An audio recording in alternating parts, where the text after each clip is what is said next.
তরুণ সমাজকে একটি ধ্বংসের দ্বার প্রান্তে নিয়ে গিয়েছে। বাংলাদেশের তরুণ সমাজ খেলাধুলা থেকে দূরে আছে, সামাজিক অনুষ্ঠান থেকে দূরে আছে। বাংলাদেশের তরুণ সমাজ এখন মাঠ বলতেই নেই। এখানে একটি সুন্দর মাঠ আছে, এই বাগুলাট ইউনিয়ন বিএনপি এবং অঙ্গ সংগঠন তাদের নেতৃত্বে আজকে এই খেলা একটি সুন্দর খেলার আয়োজন করেছে। এই খেলার লক্ষ্য আর উদ্দেশ্য একটা, সমাজকে মাদকমুক্ত রাখতে হবে, সমাজকে মোবাইল যাতে আসক্তি না হয়, বাচ্চারা যাতে বিভিন্ন অপকর্মে জড়িয়ে না যায়, সেজন্য তারা খেলাধুলাকে আবার ফিরিয়ে আনার জন্য, সমাজকে তরুণ প্রজন্মে ভালো কাজ করানোর জন্য উদ্যোগ নেওয়ার জন্য আজকে এই খেলার আয়োজন। আপনারা ইতিমধ্যে দেখেছেন আমাদের প্রিয় নেতা আগামী দিনের রাষ্ট্রনায়ক বারবার একটি কথাই বলছেন যে মাদকমুক্ত সমাজ চাই, সন্ত্রাসমুক্ত বাংলাদেশ চাই। সেই সাথে সাথে উনি আরও বলেছেন মানুষের মাঝে যেতে হবে, জনগণের সাথে থাকতে হবে, জনগণের মাঝে থাকতে হবে।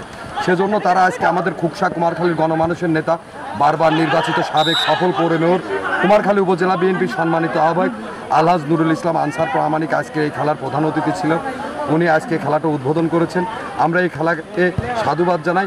শুধু বাগুলাট ইউনিয়ন না, কুমারখালীতে 11টা ইউনিয়নে এরকম বিএনপি যত নেতৃবৃন্দ আছে, সার্চ কমিটি আছে, বিএনপি, ইউনিয়ন বিএনপি এবং সকল অঙ্গ সংগঠনের উদ্যোগে পর্যায়ক্রমে প্রতিটা ইউনিয়নে এরকম খেলা আপনারা সামনে আরও দেখতে পাবেন।